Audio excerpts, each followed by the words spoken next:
Thank you all for those who have been with us all day. Once again, I am Rose Scott from WABE, Atlanta's NPR affiliate station. I hear some music. Oh, okay. Thank you. But thank you, and what an incredible way to end an incredible day of conversation, of sharing dialogue, of sharing ideas, and even some hearty and peaceful debate. So what a great way to end this with the man who started it all, not really, but kind of, sort of.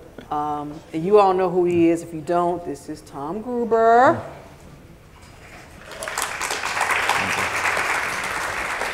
I could read his bio, but we'd be here all day. Now, some people say, oh yeah, he's the dude that co-created Siri.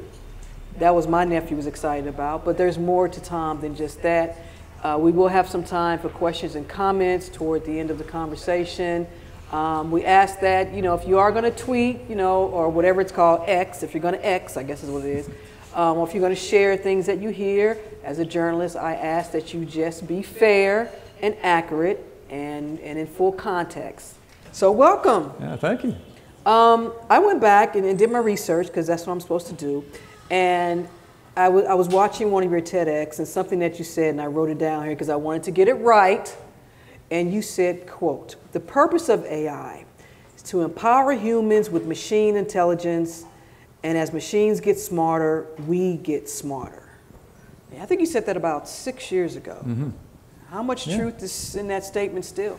Well, it's actually starting to come true and potentially come true, but we're just at the cusp. So what I mean by that is, machines are definitely getting smarter. That part's happening. But what's not clear is that linkage to human intelligence.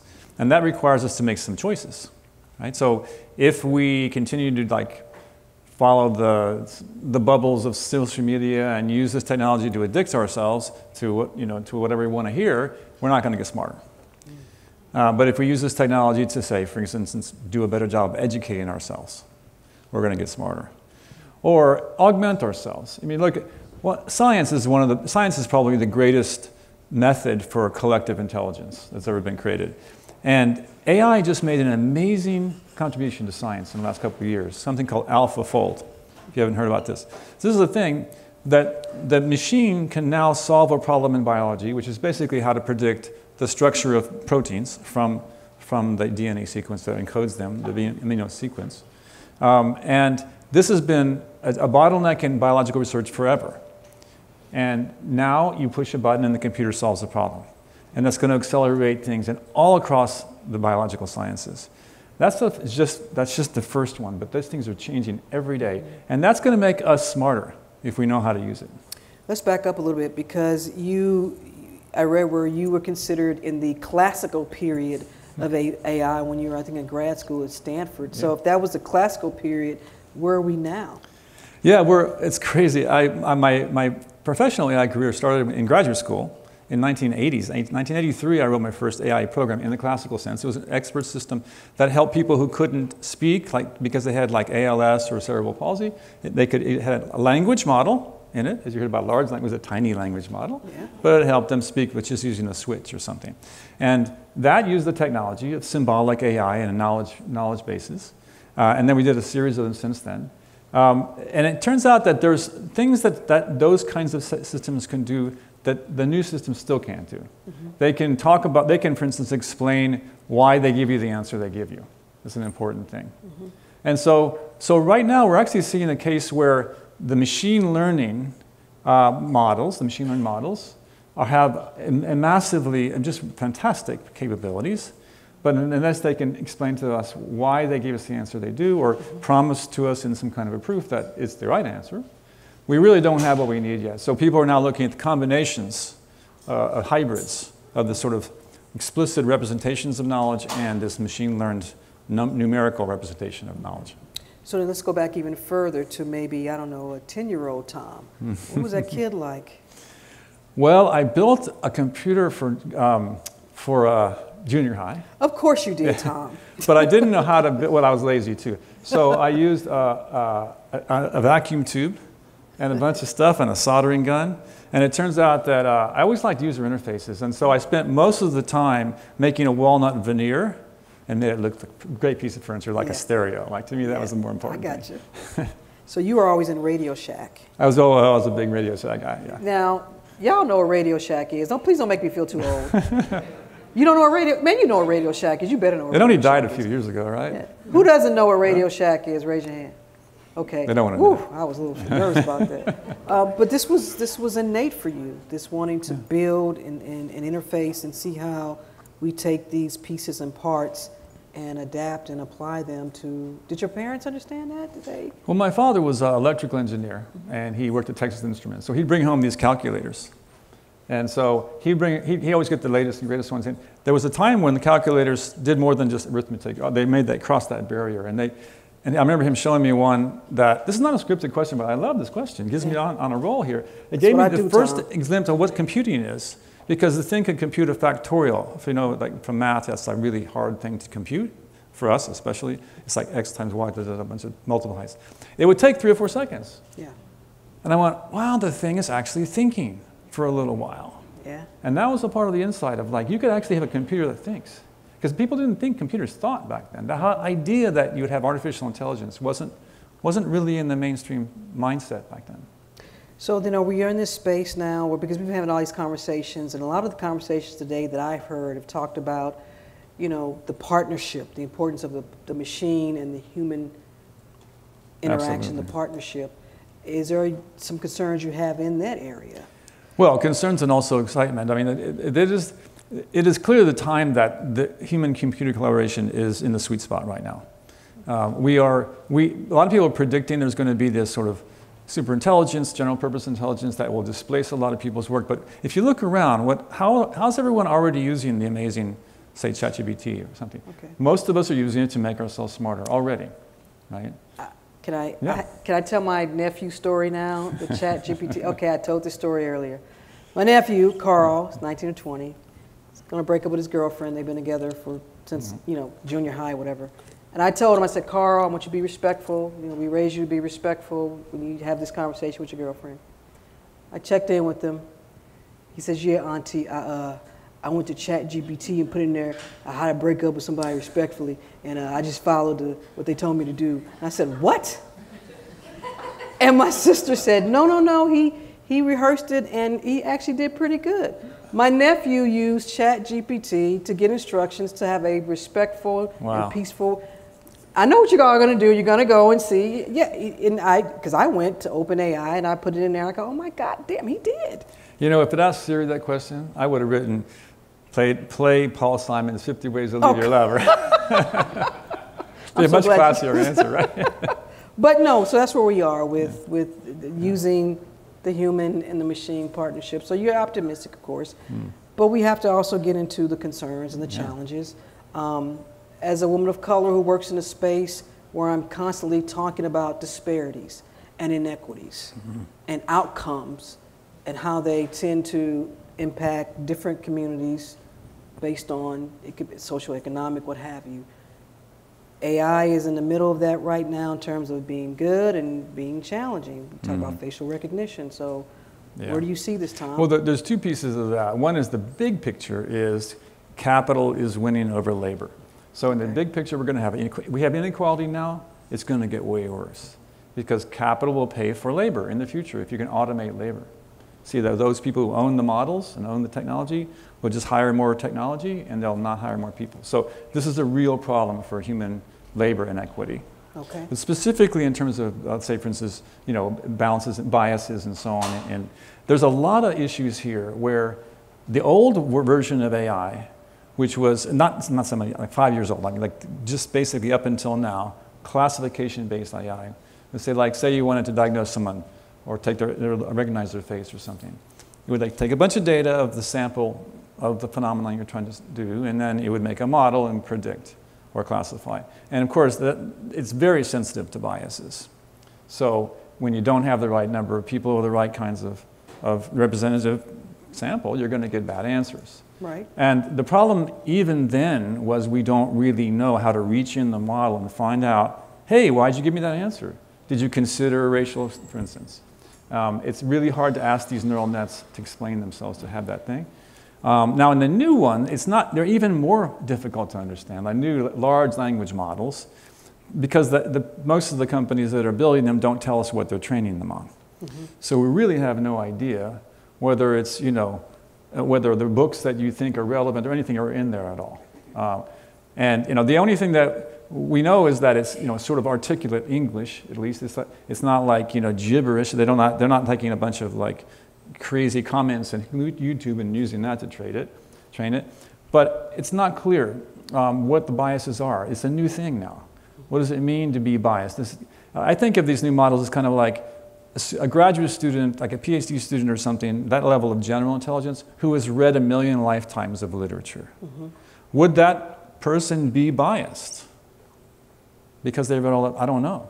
Mm-hmm.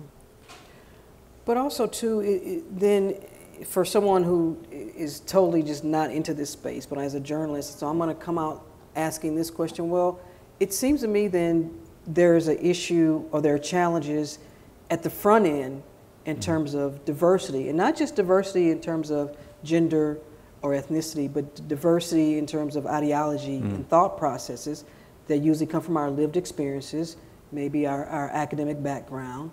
And if that's limited on the front end, then that can dictate what the machine is going to output. Yeah, no, that's a good point. I mean, it is still garbage in, garbage out, but it's a very complicated mapping from garbage in, garbage out now. I just heard that in my last session. Yeah. We don't really know what it means. I mean, garbage in might be compost and it might be vegetables. You never know. But it is true that we need to be careful about this point of view or this experience thing. These large language models have no lived experience. Mm-hmm. All they're doing, and it's a big thing they're doing, is they're playing a word game. They're kind of professional BS artists. And you can BS your way through the law exam if you have enough memory. So it's not like that. It's not like a terrible thing. Most people, most of the time, just talk BS most of the time in a big picture of things. And if you're good at that, okay, but when it comes down to like making a decision about your life or making a policy decision about other people's lives, doing science, things like this, we don't want BS, right? And so we need to shape it. You need to basically tell the machine, okay, before you answer this question, pretend that you're a very wise person, right? And then it takes the point of view or the mindset of a wise person when it answers you. Is that part of or under the umbrella of the humanistic AI space that you've been talking about of late? In a sense it is. I mean, the most important thing about humanistic AI is that the machines are trained and fine-tuned, trained in all the senses that they're trained, even prompted, if you know what that is, contexts, all those things add up to how do you set the context for what values is it representing when it gives you the answer. Mm-hmm. And if the values are aligned with human needs, then that's humanistic AI. And it tends to be things like, it leads to applications that are collaborative, right? And it leads to like not so much job displacement, like automation, because that value is reducing costs or increasing profits. That's not human value necessarily. And it turns out that the machines are in fact optimized machines. They're not like randomly answering. They're answering because they were taught to answer towards certain values. And that's what I'm hoping we can convince, the world, both the scientists and also people who do governance, that this value alignment is something that the whole society has to decide on. What do we think it should be optimized for? Shall we talk about Siri? It's only how many years old now? First of all, 13 years why old. didn't you say like Rose Siri? Rose, I know, Rose hey is a good Rose, name. what's the name. weather? Well, I like Allie, that was a good one too. Now we went through 100 or so names. Yeah. And Siri was we asked, one of the questions we asked the other founders, we sat together, and what would you name your next child, for example? That was one of them that came up. Really? Co-founder Dag Kitlaus, he's married to a Norwegian woman, and that's a Norwegian name, Siri. And then we took all these supplies, all these names, and we put them through a test. I mean, it's basically a design problem. And Siri was fairly gender neutral, and most people didn't know what gender it was, which is what a goal for us. It was clearly, it was very pronounceable and recognizable in almost every culture. In fact, there's only one language we found that was anything weird, is that in Japanese, if you say Shri instead of Siri, it means like but. you know. But basically, that we let that one go. It was so neutral everywhere else. It's not like the car Nova, which means don't go in Spanish, right? Oops. But yeah, so it was a design choice. And then once we made it very clear that it was not a gender name, even though it is a gendered in Norwegian. It means beautiful woman who leads you to victory, by the way. And so, but then immediately the journalists who didn't do their homework heard the one female voice in the US and thought, well, why are you making this female? Why? And it turns out, well, did you check what it was in France? In France, it was, in England, it was male. So, yeah. In fact, the woman, Bennett, Susan Bennett, the woman, she lived here in Georgia for a long time. Okay. Yeah, I interviewed her, and she's like, it's been a blessing and a curse. Well, she violated a few contracts by going public like that. She's a professional voice artist that worked for Nuance, and she's under contract not to talk that way. Oh, and wow. And she was the first voice that we licensed. But we used to have, it turns out it used to be hard to make deep fake voices. You'd go into an audio studio for like hours and hours and hours, and you'd have to be a professional trained speaker. Mm-hmm. And so there were only a few of them. And she had built the voice up. Yeah. And NPR, y'all know, you listen to NPR. NPR has the greatest voices. So y'all could have came to us. And now, what's that thing about? Do people say, "Oh no, don't show us the faces. We love the voices so much"? Yeah, just leave it. Yeah, just Lakshmi Singh. Yeah. Something else you said. You said AI will make personal memory enhancements a reality. Well, see, there's an example of human augmentation, right? So I'm a cognitive scientist as well as a computer scientist. And you think of if I wanted to make people smarter, of all the cognition things you can do, I don't think playing chess and all that is the goal.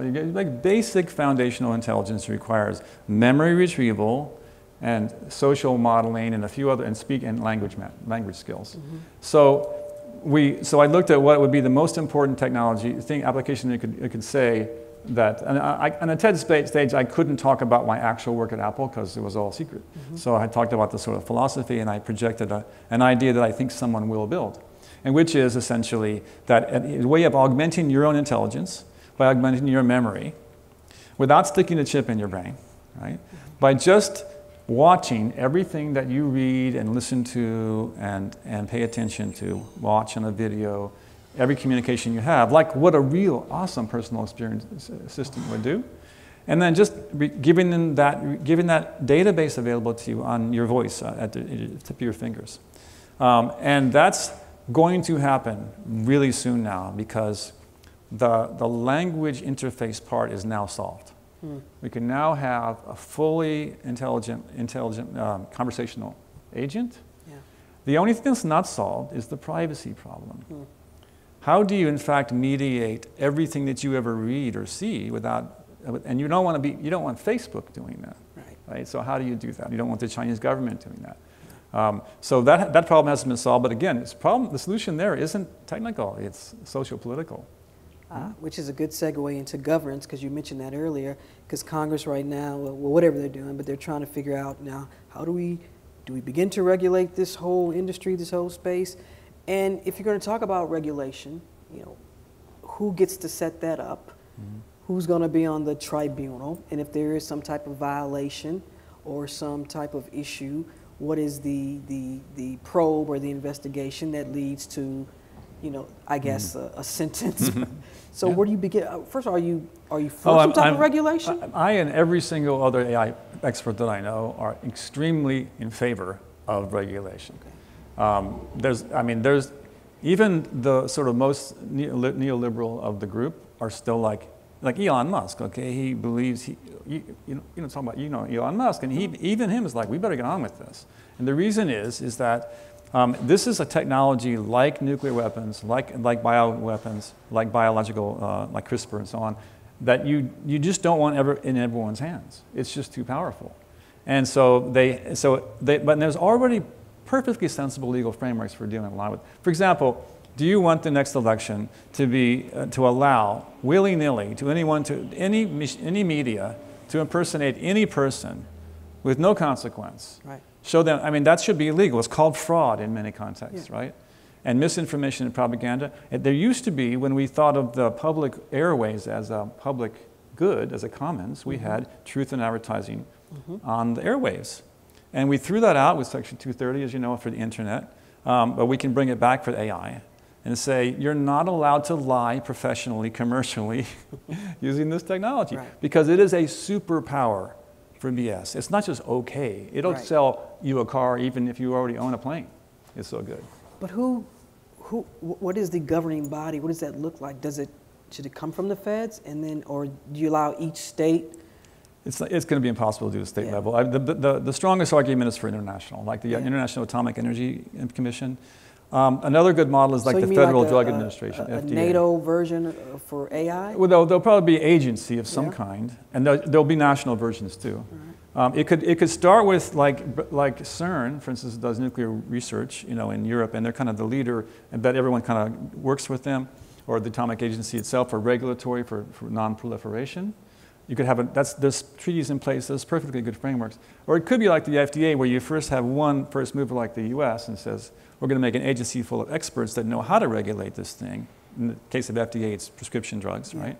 And then everyone else is going to say, copy the model basically in their nations. And if we aren't able to get that going, is there a timeline you think where, look, if we don't get this by 2030, or then it's too late? If we don't get this by the election, it's going to be a big deal. Really? The election is democracy is right on the edge right now. That is true.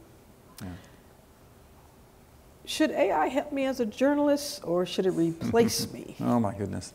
The internet. Remember, what you say will determine how long this conversation Exactly, goes. that's right. Well, I mean, the sad truth is the internet advertising model took away the market economics of your business, right? Mm-hmm. So that's why they only have a few pillars like NPR and New York Times and so on, economists left, of responsible, well-funded journalism, right?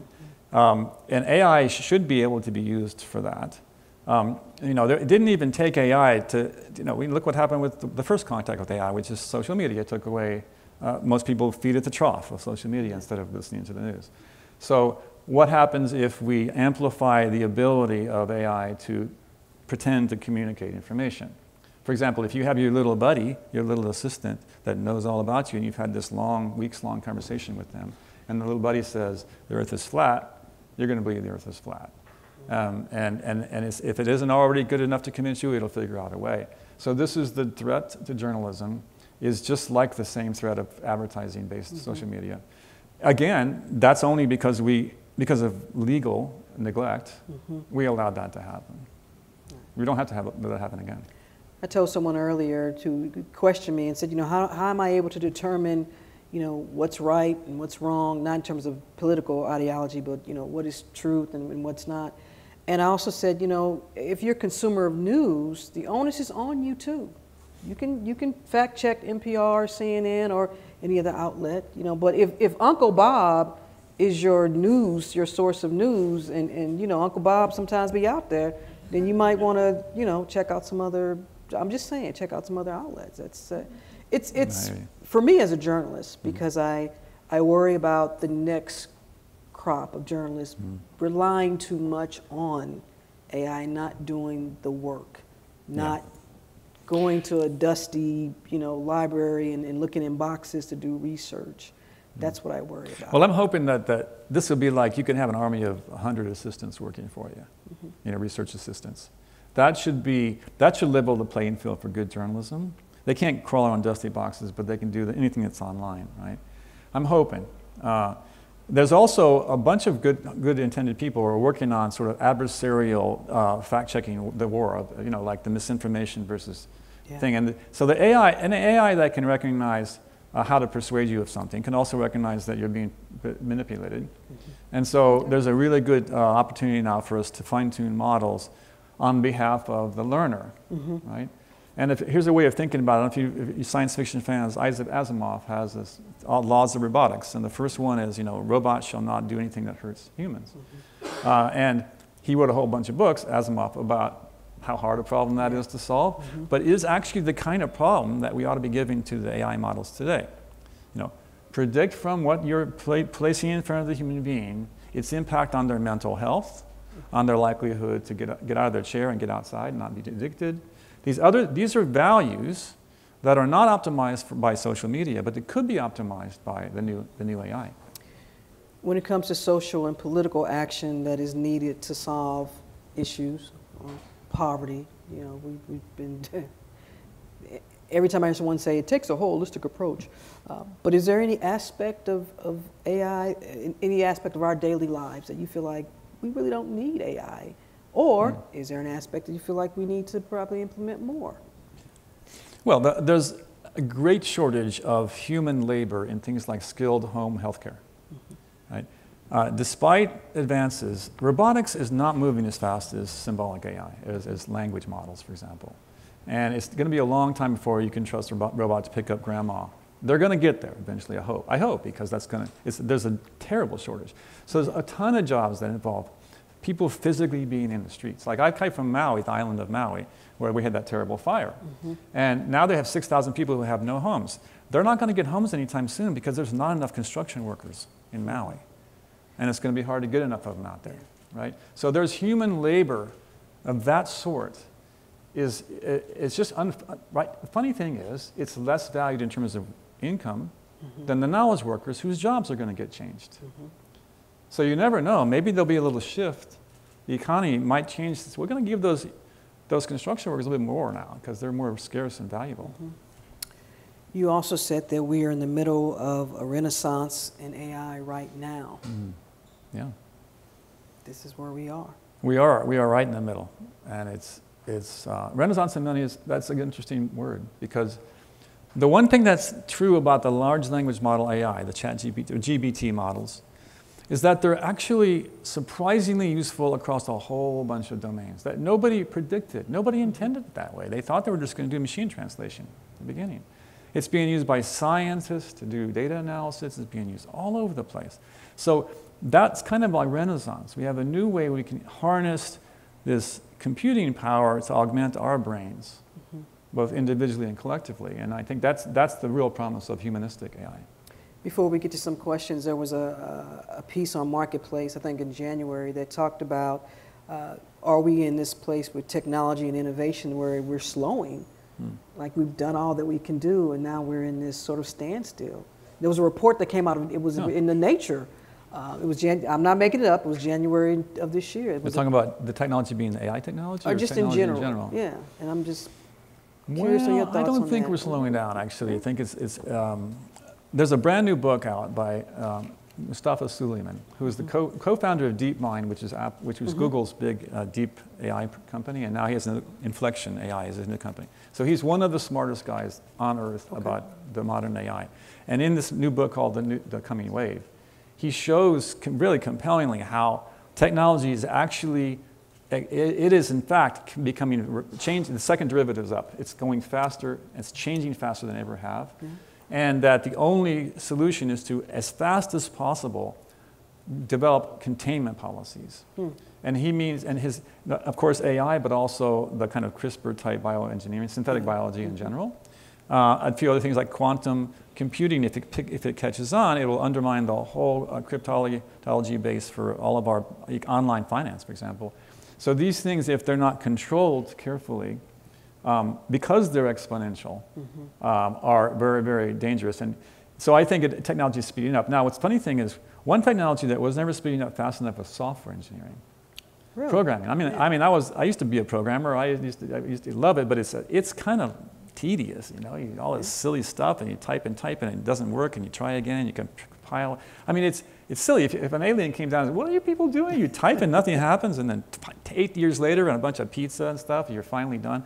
So AI is going to change all that, because that whole world is going to change, because no longer you'd have to, let me get the tech guy, I don't know anything about this, he has to program it for me. That's going to change, because everyone can now say, hey, give me a program that does something.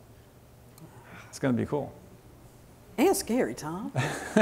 Scary. I don't know. If you have to hire programmers, it's not scary. It's like, yeah, it's about time. Thank you so much. It's been a wonderful conversation. My I had a lot pleasure. of fun. Yeah, Tom Gruber. Thank you. Want to take some questions? Absolutely. Yeah. All right. Don't ask Tom if he's hiring. All right? Yes. Yeah. Thank you so much. I appreciate it. I'm Angie Wilder from Georgia Tech. I'm probably one of the least people that are really engaged in technology. I do like the strategy pieces. But what was the first moment, or describe your moment for you when you realized that you were on the precipice of changing the world as you knew it? Mm. Well, I mean, my big shot at doing that was Siri, of course. And so when Steve Jobs gave us a call, we knew we had something. We knew we had a big thing, but he called us right away. And so then we were like, wow, we get to choose. Do we want to change the world, or do we want to make a bunch of money? And we chose to change the world. And I'm so glad we did, because now talking to your phone, it isn't something that only psychotic people do anymore. It's normalized. And now I'm really happy about that. It changed the world in some ways. It didn't change it enough, though. I'm disappointed in that. It didn't go far enough. I was hoping to see what we're seeing these years today. I wanted to see that 6, 7 years ago, and we just didn't. We weren't fast enough at keeping up with all these things. But the idea that it was done with privacy enhancement, like the Apple way of doing it, is one of the reasons we chose it. They kept everything super private, and it's used 1 billion times a day today, which is like, I'm very proud about that. But the main thing that it did, though, is made people able to use their phone.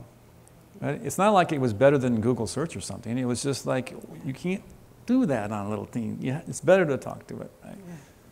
Yeah. All right, yes, back behind you. Hey there, I'm a founder in open source AI, and so I think about a lot of what you've talked about quite a bit. It keeps me up at night.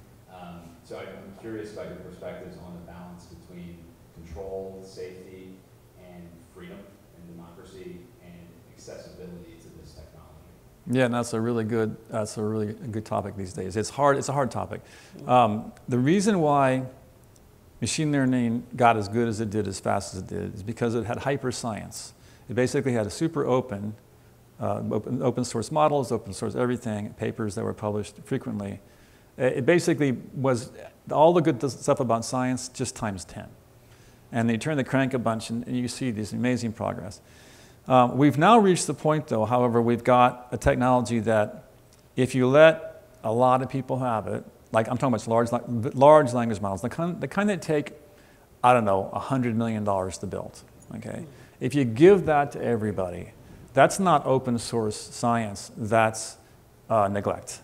That's dangerous, because there's a lot of people who will use that to create misinformation, to create disruption, to hack into systems, to create fraud, to create corporations that are illegal, anonymous corporations that do damage. There's a lot of bad stuff that can come out of that. So now we have to balance. We have to find the balance that preserves the hyper science. The fact is that humans collaborating at really high speed to get things better, and the fact that the final product of these very large models is dangerous. Now, the good news is actually most people who write open source software can't afford to build a $100 million model. So there's a choke point, basically. Okay. So now the only way to make the progress proceed, though, is to allow the scientists and researchers access to the resource. So society has to figure that out. I mean, what we do, like if you want to get some fissile material to do nuclear science work, you can go get a license and get some. And I think that we're going to find our way into that kind of a regulatory environment. Yeah. You've been saying that too. Another question or comment? Back there in the back? There was someone back there. Yeah.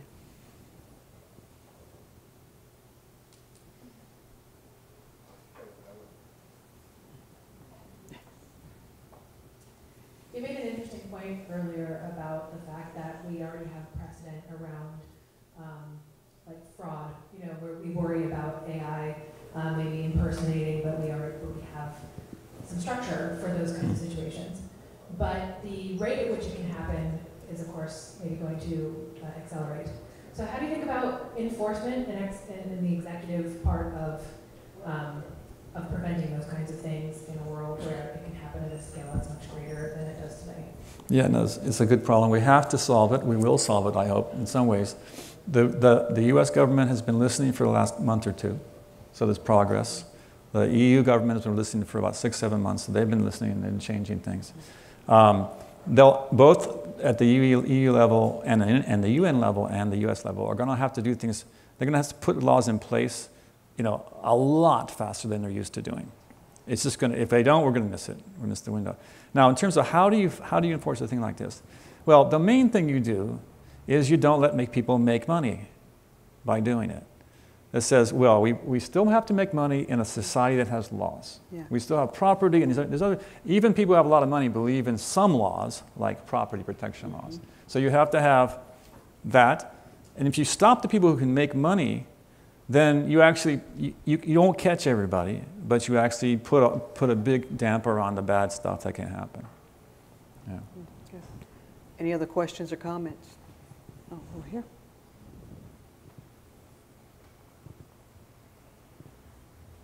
Hi there. Could you speak a bit about the design process you went through to make Siri this household name and normalize talking to your phone and effectively using it? Oh yes, thanks for that question. That's a fun one because most people don't realize it was a big design project. Yeah. We did user-centered design, the kind that you hear about from, if you go to a human-computer interaction conference, of course, state of the art of that. We also did lots of testing, and not only the name, but everything else about it. We actually invented that idea of mixing a GUI, fancy search results that are tappable inside of chat. No one had done that before. And now everyone thinks, well, of course, that's what you do. Mm-hmm. So we tried a bunch of ideas, and that was one of them that we liked. We tried all kinds of things. So user-centered design is one thing. By the way, it's, there's a myth that Apple doesn't, conventionally they wouldn't like go out and find out what people want. And well, we weren't Apple when we started it. We were a startup. Okay. And we had 24 people in 2 years, and we built the thing that 100 million people use. And we used user-centered design. The second thing we did was we thought from the beginning about the metaphor of the product being an assistant. And that gave us a lot of design guidance. So anyone who wanted to make a decision, like, what would an assistant say if someone tried to hit on them or something? Or what would an assistant say if someone asked them to do fraud or something? Whatever. And you'd have a way of responding to that. And even what would you do if you have a population that doesn't know the boundaries of what it can and can't do? Right. So we designed a solution, basically humor, to bounce those tennis balls back into the court again if people start taking us out in some crazy path. That's pretty, was there anything that you were concerned about people asking Siri and you're like, okay, should we prepare for that? Were you able to? We prepared for a lot of things. Yeah. Before we shipped, we prepared. Is my mic still good? No. We prepared for a lot of things. My co-founders, 3 founders, one of them is Doug Kidlouse, who's an excellent guy, expert in mobile phones. And then Adam Chire, who's an expert in AI and engineering, especially back-end. And so he was also a trained magician, world class. I mean, he's literally been on these magic shows and stuff. And so a magician works a lot like an entrepreneur or a user interface designer. You anticipate all the things that the audience might try. Pick a card, any card. They don't have to pick any card. And then design a solution to each. And so we were using that methodology that the magicians use to come up with all the things you might say in what situations. That's what we call burying the lead in journalism. Yeah. It's a great story. Any other questions or comments right here? Oh, and then we'll get Justin. Okay. Thank you. My name is Jasmine Bridges. I work at the Department of Energy in Workforce Development, and I also consult in the area of education around diversity and innovation. And I'm wondering, as AI develops, it's going to cause potentially a bigger digital divide. So do you think that developers or the public in general should focus on education? And if so, how and where should we focus on educating the government, educating the public? So I'd like your insight on that, and then what aspect of education? I know that's it's a many-headed question. I can't answer about, obviously we need to educate the policymakers right away, and we're trying to do that. But of all the applications of AI that we need to build first, education I think is one of the most important. Not only because of job displacement, so reskilling should be an important focus of that, but also just literacy. Yeah. We live in a world that, kids have been sitting in front of screens all this time, swipe, swipe, swipe, and what about reading things that are more than 140 characters, et cetera. So all of that. The good news is that for the first time in history, it will be feasible to give every person on the planet a telephone which has a radio, has radio and internet connection, and an assistant. And with that, you have what Neil Stephenson called the Young Ladies Illustrated Primer, for those science fiction fans out there. It was the book that can teach, empower And in his book, it empowered a massive number of people who were otherwise basically almost enslaved in their inequality. And then it allowed them to become powerful warriors and leaders. So I think we have that. We have that capacity. So we have to essentially use the market forces to build companies, and it's happening. Khan Academy, it's not really a market force, but Khan Academy, you know, the guy who does Khan, the videos, he's got a great program now started of using these large models to build tutors. And so it's a good proof point. If you can give a human tutor, so some privileged suburban kid, they get a human tutor. On average, they have between 1 and 2 sigma of advantage in the outcome. Like they get basically 1 or 2 gray levels or 1 or 2, you know, standard deviations in the Gaussian curve. So that's a big advantage. Same IQ and everything. Same. So we can do that. We can give them all a tutor with AI now. And that's where I would focus, in the education, where I'd put my marbles on that spot.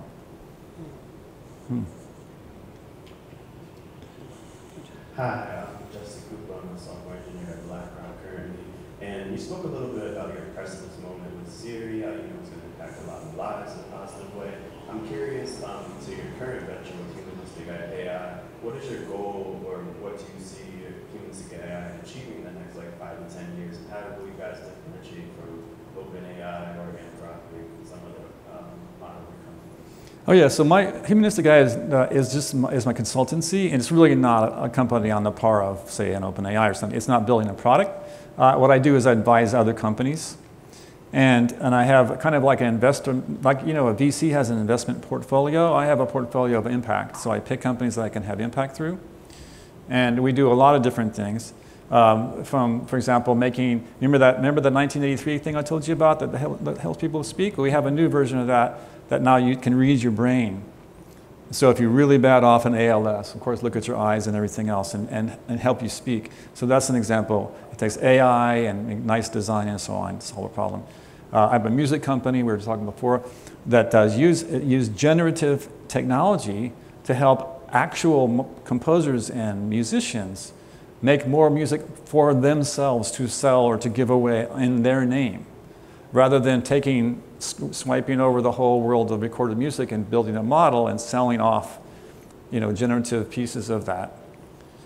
We say, no, we build the technology that's aligned with the people who deserve the IP, deserve the credit for that. So those are the kind of, I could go on, but there's lots of little companies like that that are having an impact in the small. Yeah. Let me have one more question. Thank you so much. My name is David Sneed. I'm the founder of Subsume and privileged to partner with Georgia Tech in solving the education component for young students using gaming and AI. Now, we grew up with the MTV generation, the internet generation.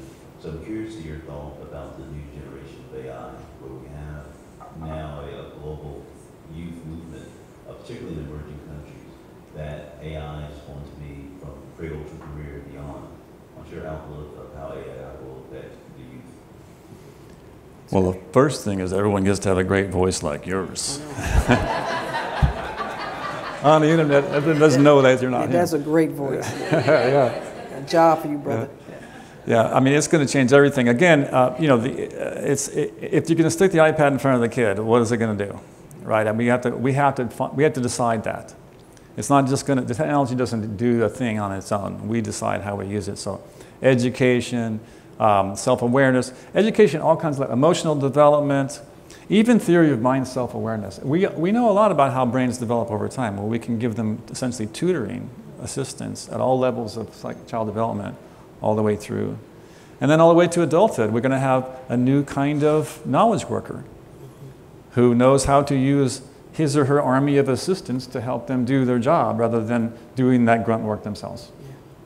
Yeah. Of course, I'm just going to throw this in there, Tom. We also have to make sure that every student has access to the tablet or the iPad, and then also if they have it, do they have the connectivity? Because, you know, there's a...